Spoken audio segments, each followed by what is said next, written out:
Hello and welcome to the Oxidation, Reduction, and Electrochemical Cell read-along for Berkeley Review Chapter 4 of the General Chemistry book. My name is Todd Bennett. I'm the author of the book, longtime teacher for Berkeley Review. I wrote the OChem book, the GChem book, and was a co-author of the physics book. So I've been teaching this for a long time, been developing books over the years to try to aim for what I learned from students. And so what my goal is in making this video, one of the advantages of teaching a class in person, I can go over things and sometimes it's so much easier to explain it in words, write notes on the board structures, get feedback. It really helps. The learning process is so much better in live and in person. I'm sorry this can't be that, but this is the next best thing. So if you're going along and working through our books, instead of having to look up videos from other sources to find things out if you need clarity, they're right here. They parallel, it runs with it, and it's specific to the examples. So this is the first of a series of videos I plan to make. As you can see, it says part 1. This is part 1 of a 4-part series for this chapter. I'm eventually going to do all the chapters in the GChem book. This one I'm releasing on YouTube. The other ones will be on a closed network, password protected, available to people who purchase our books through our company, not used, but through our company. And I eventually will do this as well for OChem and physics, so look for those to also come out at some point. But my goal again is to try to explain each of the topics in here in a very systematic way, and it also allows you to take notes, to stop the video, learn things as you go through it. I would highly recommend that the notes on the side of the book, so the way we write our books, that 2-inch space is meant for taking notes. It's not meant to be a read-through textbook, it's meant to be a workbook. So as we go through these, write along in that margin, any hints, any ideas you get, and especially in future chapters, a lot of the shortcuts, like I'll explain where the rationale came from and the utility of them. So for this, at least for this chapter, this first part, the one we'll cover in this video, be figure 4-1 and 4-2, and then examples 4.1 through 4.3. So things that will come later in future videos, the second, third, and fourth video. Second video is going to focus more on voltages, balancing equations, traditional GChem material looking at oxidation reduction. The third video deals with electrochemical cells, highly testable on the MCAT, galvanic cells and so forth. And then the last one, applications, the Nernst equation, galvanizing, different ways to apply this. Things that end up as part of machinery passages, part of concept passages, just very popular on the MCAT. So this is foundation for Redox. And again, I will do my best to explain the basics of the information. You write along with whatever you need. So with that in mind, you should open to page 150 to start. And I'm going to start with figure 4-1. And so you'll notice 3 structures here and shows how to get the oxidation states of them. So I want to explain what these circles are, how this method works. So you have probably done the traditional method where they give you a formula and then you assign an oxidation state to the atoms based on what you've either memorized or what you deduce. So for instance, if instead of drawing the structure of HClO, if they just drew the formula, you would say H has a +1 because you've just learned that it's a +1, except when it's in molecular hydrogen where it's 0, or as a hydride when it's -1. You'd assign a -2 to oxygen, which you learn to memorize as its oxidation state unless it's O2, in which it's 0, or peroxide and it's -1. So you know that, so if H was +1 and O is -2, overall it's 0, so Cl would have to be +1 by default. Works beautifully on simple molecules. The purpose of the method I'm going to show is that it works on all molecules, simple or complicated, and it's very easy to do. You just have to have a perspective of what oxidation state is. So the oxidation state of a given atom within a molecule is what its charge would be if the molecule just spontaneously broke into ions. So let's consider H2SO3. If that were to spontaneously break, the question is what charge would H carry, what charge would O carry, what charge would S carry if it broke in ionic fashion, heterolytic fashion, where one element gets both electrons, the other element gets none of the electrons. So it starts by knowing relative electronegativity. If you've been through the OChem book, you might have come across this mnemonic, Falkenbush, or maybe it was taught to you in high school or by a really good TA. but it represents the common elements you'll see in chemistry from most electronegative to least electronegative. And so for this example, O is more electronegative than S is more electronegative than H, so I'm going to take that into consideration. So let's go bond by bond. I want to start with H and O. In that bond, if it were to spontaneously break, O would take both electrons and end up with a negative, H would be sucked with a positive. So I sign a positive next to the H and a negative next to the O. There's a second OH bond, so same thing, negative next to the O, positive next to the H. Then I consider the remaining bonds. All the remaining bonds are between sulfur and oxygen. In this method, you don't care if there's sigma or pi, don't care if it's double or single, you just go one bond at a time. So there are 4 bonds from sulfur to oxygen. Oxygen is more electronegative than sulfur, so sulfur would end up with a plus if it were to break. So every single one of those bonds, we assigned sulfur a plus, and every single one of those bonds, we assigned oxygen a minus. Now we take into consideration each individual atom. So the H's, if you drew a circle around the H, there would be a single plus included, so oxidation state of hydrogen, +1. Oxygen, if you draw a circle around it, they would all get a -2 because there's 2 negatives inside their circles. And then sulfur in this case, +4 because there are 4 positives inside its circle. So that's how that figure 1 explains things. Again, draw a structure out and just decide which is more electronegative, which is less electronegative. For small molecules, it might be faster to do it in terms of formula, but for as molecules get larger and larger, or you only care about one atom in a molecule, this is the best way to do it.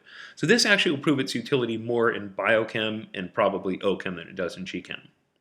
With that in mind, I want to try question 4.1, which can be done by the traditional formula method. So first thing we need to do is consider the oxidation states of the various atoms of interest. So phosphorus is the key element in every single answer choice. We're going to get that one by default. But let's consider the ones we know. We know oxygen typically takes a -2, H typically takes a +1, and chloride typically takes a -1. So oxygens are -2, hydrogen +1, chloride's -1. So going molecule by molecule, let's first consider P4O6. There are 6 O's and at -2 each. That means collectively, that's a -12 oxidation state for all 6 oxygens. The overall molecule is neutral, and because the sum of the oxidation states must equal the charge, that means by default, the 4 phosphoruses have to add up to a +12. There's 4 total. So +12 divided by 4, we get a +3 for the oxidation state of phosphorus in that first choice. Okay, second choice B, probably the easiest of the ones we'll deal with because it's all by itself. Anytime you have an element by itself, the charge is the oxidation state. So we luck out, there's no charge on this one. So 0 means 0 oxidation state. pH3, H's are +1. There's 3 of them total. So 3 times +1 each means a +3. Phosphorus by default must be a -3. So we're going along pretty well. We can get rid of choices B and C at this point. One choice to go.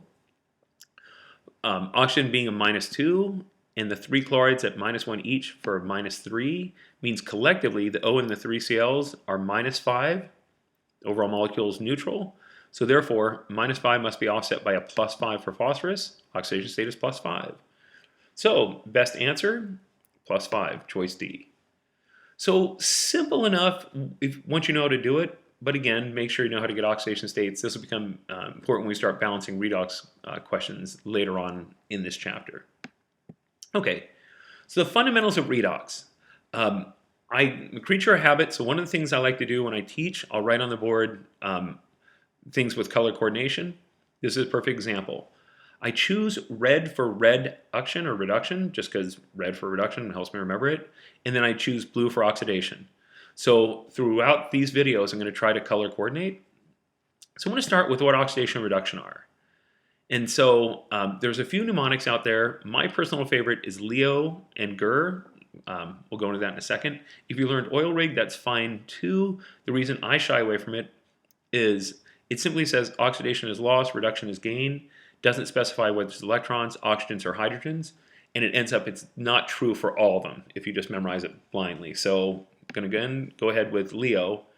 Leo, lose electrons, oxidation. Loss of electrons equal oxidation. Perfect.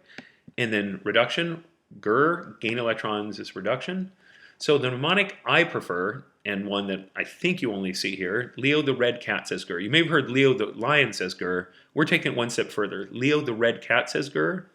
So we have two mnemonics going on here. We have lose electrons oxidation, gain electrons reduction, the definitions, but also REDCAT. REDCAT stands for reduction occurs at the cathode. So hang on to that. We probably won't use the REDCAT part in this part 1 video, but it's going to become significant in part 3 and part 4. Okay, if you go on to lose electrons, then you're going to become more positive, so oxidation states will go up. If you gain electrons, become more negative, oxidation states go down. That's my GChem definition. Important to know how they apply. So if you see something go from +2 to +4, it's been oxidized. Something goes from 0 to -3, it's been reduced. But because oxidation reduction is not purely a GChem topic, you also see it in OChem, biophysiology, even to some extent in physics, I want to make sure that I can apply it in other sciences. So gain of bonds to H, loss of bonds to H, those are redox. Gain of bonds to O and loss of bonds to O, that's redox, especially in biochem and OChem.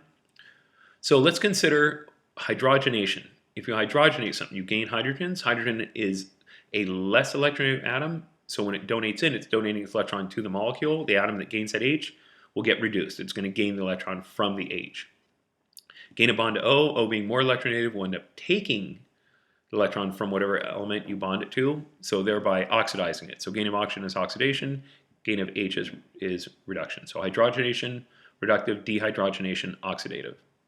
Terms that'll pop up when we do the biochem videos from the OChem book down the road, but just know that. And then also, catabolic processes break things down. We typically use them to get energy. CO2 is our ultimate byproduct when we consume something that generate energy from it. So that's a highly oxidized carbon, +4, the highest oxidation state it can get. So along the pathway of going from whatever fuel you consumed, whatever oxidation state the carbon started in, to +4 is an oxidative process. It's a breakdown process. Anabolic processes, you build up. So reduction processes build molecules up. So like fatty acid biosynthesis, that's a reductive process because the molecule is being built up. Something like glycolysis, oxidative process because the molecule is being broken down. So know the general categories, that'll certainly help. But again, I want to focus a little more on the GChem examples for now. Reducing agents, this is one of those definitions that bothers students. Over the years, it has never changed. Just everybody just, I don't know, has to force themselves into the mantra of saying it over and over enough times so they believe it. But reducing agents get oxidized. So it is not named for what happens to it, it's named for what it causes. So if it's going to get oxidized, it must start with a bunch of H's to lose, because after all, losing H's is oxidation. Or it can start poor in O, because again, it has room to gain O's, and gaining O's is oxidation. Or it starts in a low oxidation state, because then it can raise its oxidation state, and raising oxidation state is oxidation. So you'll notice the reducing agent gets oxidized. The three ways I look at it, rich in H, poor in O, or low in oxidation state, it can be any or all of those. They fit the definitions listed above. Same thing then for reduction. Oxidizing agents get reduced. Again, because they're going to get reduced, you want them to start rich in O, so they have O's to lose, so they can get reduced, or poor in H, so they have H's to gain, or in a high oxidation state, so the oxidation state can come down. So reducing agents get oxidized, oxidizing agents get reduced. We're going to say that at least 20 more times in this video at different points answering questions. It's a really good idea to chant mantras as you go through these. So let's consider typical examples. These come from OChem and Biochem, but notice the commonality, they are all rich in H and poor in O. Lithium aluminum hydride and sodium borohydride you probably have learned as molecules can reduce carbonyls into alcohols. The more reactive species, lithium hydride, can actually reduce pretty much any carboxylic acid or carboxylic acid derivative. NABH4 just reduces ketones and aldehydes. And then from Biochem, hopefully you're familiar with NADH and FADH2, the rich in H forms. They can be converted in NAD plus or FAD. They can lose their H minuses, their hydrides, and in doing so, get oxidized and cause reduction. So they are reducing agents. Notice the theme of being rich in H. On the other side, you have molecules rich in O. You have CrO3 and KMNO4, again, very common in OChem for the conversion of, let's say, an alcohol into a ketone or alcohol into an aldehyde or carboxylic acid, but oxidation processes. And their NAD plus and FAD the partners of NADH and FADH2, but in their more oxidized form. Okay, so these molecules are going to show up over the course of all the chapters, but just know this is a general rule. Oxidizing agents get reduced, reducing agents get oxidized. Okay, so let's consider figure 4.2, example 4.2, excuse me. So which reactions are involving oxidation reduction? So in order to identify as an oxidation reduction reaction, you have to have oxidation states change. If something's undergone oxidation, its oxidation state went up. If something underwent reduction, its oxidation state went down. So we need to look for at least one element going up in oxidation state, one element going down in oxidation state. So let's start with number one. And just a little side note, Roman numeral questions traditionally bother students. This is what I've heard time and again. They certainly bothered me when I was taking tests. So I want to throw a reasonable number in here so that we can learn how to practice our way through it. And although this has absolutely nothing to do with the question, you should trust your test-taking instincts to a certain extent. So if you didn't know anything about the question and you saw Roman numeral 1 appearing 3 times, about a 90% chance it's going to be true. You see number 3 only appearing once, it's probably about a 90% chance it's wrong. And then number 2 appears twice, it's pretty much a 100% chance that that's a really tough one. And that's going to be our deciding factor. So my test taker bias is going to tell you that it's either choice A 1 only or choice C 1 and 2 only without looking anything at the question. So I want to address that. Don't use that as a main staple by any means, but every now and then if you get a question right that way, it's going to get you to medical school. Then that's your goal. So now to look at the actual question. So number 1, we start with H being a +1. So that starts as +1. Br is a -1 because it's more electronegative atom. Aluminum, neutral element by itself, so it gets a 0. H2 gas, also a neutral element by itself, it gets a 0. And then aluminum tribromide, bromides are -1. So aluminum at 3 -1s for bromide has to be a +3 to balance it out, so +3. So did any oxidation states change? Sure, hydrogen went from +1 to 0, it got reduced. Aluminum went from 0 to +3, it got oxidized. So definitely an oxidation reduction reaction. So as we predicted, 1 was correct. Coverage choice B. Question number 2. Yep, that's our toughie. So many molecules in it. That's going to be the deciding one for this question. For the first molecule, HClO4, again, H's are +1 and O's are -2.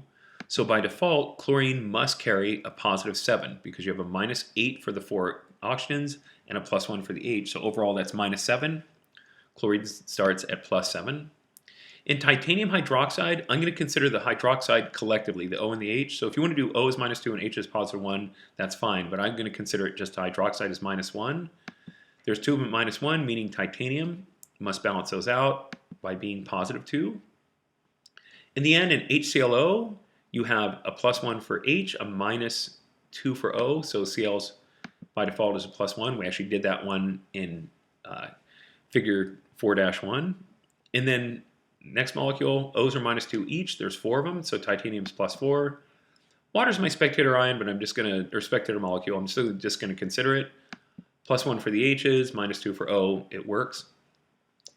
This one, you could have also, oxidation states are definitely working, but you could have also considered the fact that HClO4 going to HClO lost oxygens, and loss of oxygen is reduction. And you could consider that titanium hydroxide going to titanium O2 lost hydrogens. Loss of hydrogen is an oxidative process. So you could have gone it that way. You didn't have to do it by oxidation states. There's other ways to solve it. And it's absolutely essential when you go through these questions, come up with multiple ways to solve it and figure out which one is most natural for you and time efficient for you. So in this one, I want to be consistent and do oxidation states, but you can do it in other ways. But for this one, that's definitely redox, so it's 1 and 2. Ends up, there is no choice of 1, 2, and 3, so that must be my right answer. So sure enough, the question worked out as most Roman numeral questions do. Just to be sure, in the last example. So sodium goes from +1 to +1 at spectator ion, nothing changes. H goes from +1 in HCl to +1 in water. O stays -2 the whole time, and carbon ends up being a +4. So just as we start out, sodiums are +1 each, there's 2 of them. There's 3 oxygens at -2 each, so you have a +1 times 2, so +2, a -2 times 3, a -6, so +2 minus 6 is an overall -4. Carbon must be +4. H and Cl, again, a plus and a minus. That's a fairly straightforward one. Water just before, plus and minus, -2, +1. CO2, you have 2 O's at -2 each, so carbon defaults into being +4, kind of like the example right above it where titanium and carbon are doing the same thing. Then NaCl, Na plus, Cl minus. No oxidation state change, so therefore not a redox reaction. We already knew it from the fact that there was no 1, 2, and 3 option. But hopefully this is a good summary of how to go through things. You need to go through this question far faster than I did, but this is a systematic analysis of it. So again, gain of bonds to H, reduction, gain of bonds to O, oxidation, change in oxidation state, redox reaction. So a couple ways to answer it. Okay, example 4.3, which compound is the oxidant in the reaction below? Again, I want to just bring something up that I make a conscious effort to do in the books. I'm trying very hard to always use different terminology for the same thing. So for instance, later in the video series, you're going to run into galvanic cells. Some books will call them voltaic cells. Some professors might describe them as voltaic cells. It's the same description. So if I'm doing my job right, I'm going to write it voltaic in one case, galvanic in another. So that way you get exposed to both words and you get used to them. No idea who's writing the MCAT, so therefore you need to be ready for any way they word things. So in this case, oxidant or oxidizing agent, again the mantra, oxidizing agents get reduced. So we're looking in this case for the reactant that gets reduced. Starting with the concept we're looking for reactant helps.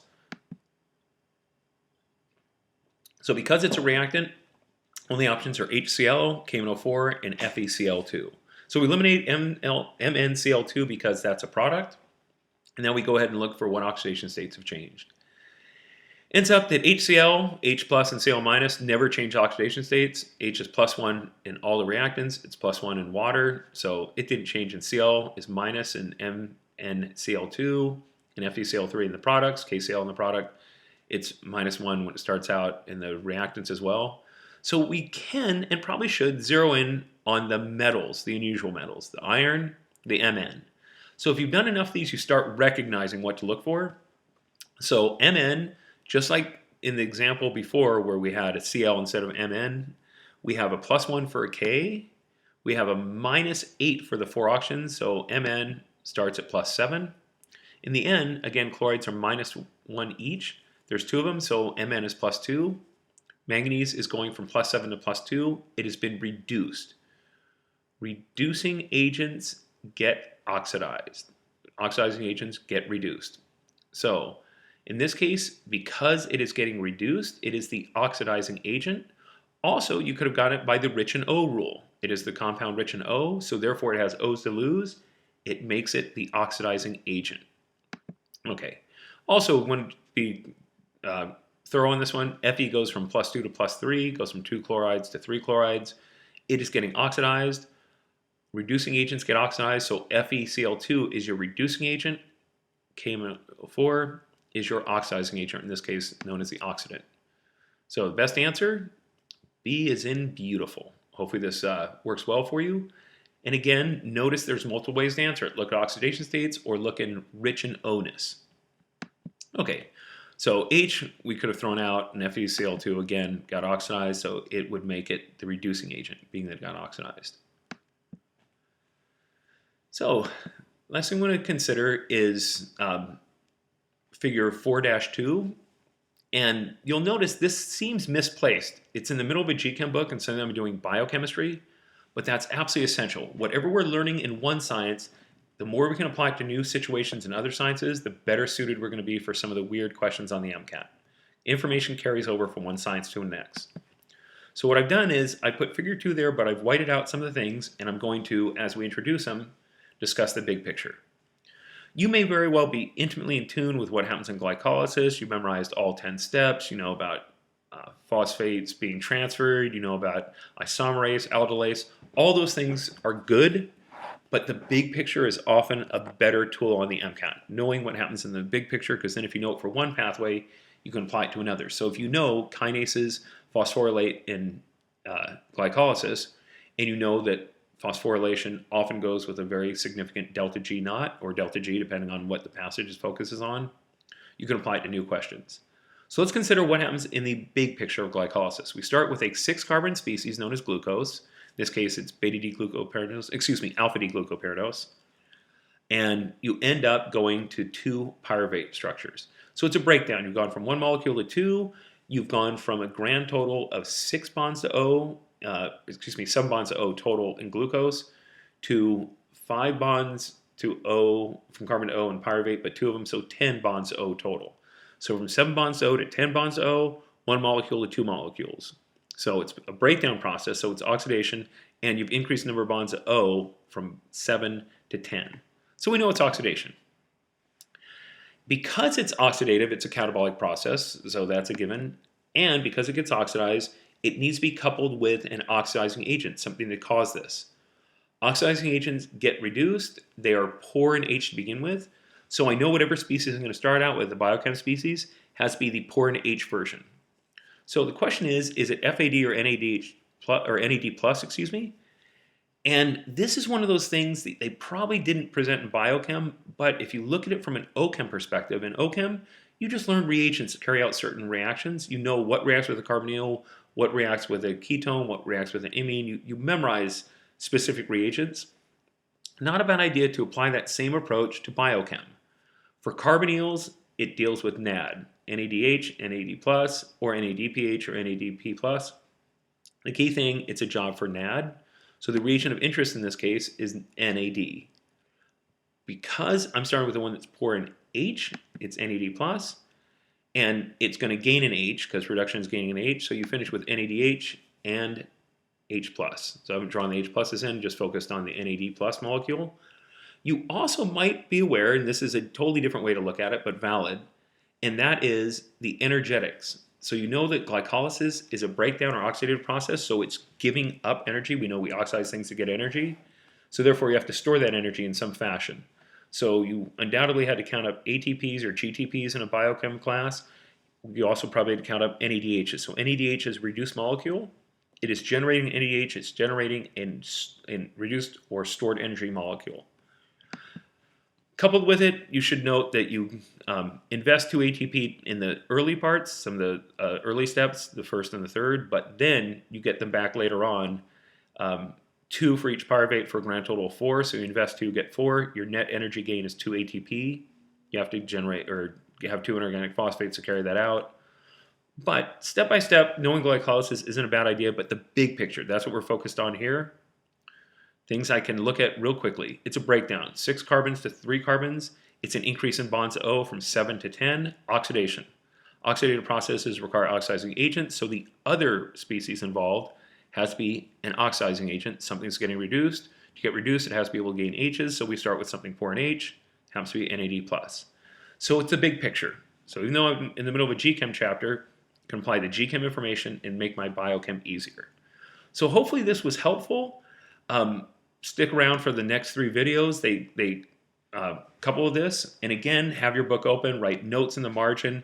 Hopefully this explains why I put some of these things in there, and I'm really hopeful you do well. I mean, it's something that has a deeper sense of pride than you may ever imagine. Again, being a small company is just different. So not a lot of people use our service, and we want every one of you to do so well because you believe in us. We sure hope it goes twofold. So again, thank you so much for buying the books from us. It keeps us functional. It's our lifeblood and gets us going. If you happen to be one of those people using a PDF, please just buy the book. You can always resell it and recover almost all your money. Our books resell for extremely high values. And if you buy them from us, you'll have access to other videos. So thank you so much. Please tune in for the next video, and I hope it helps. So until then, have a great time studying. Thank you.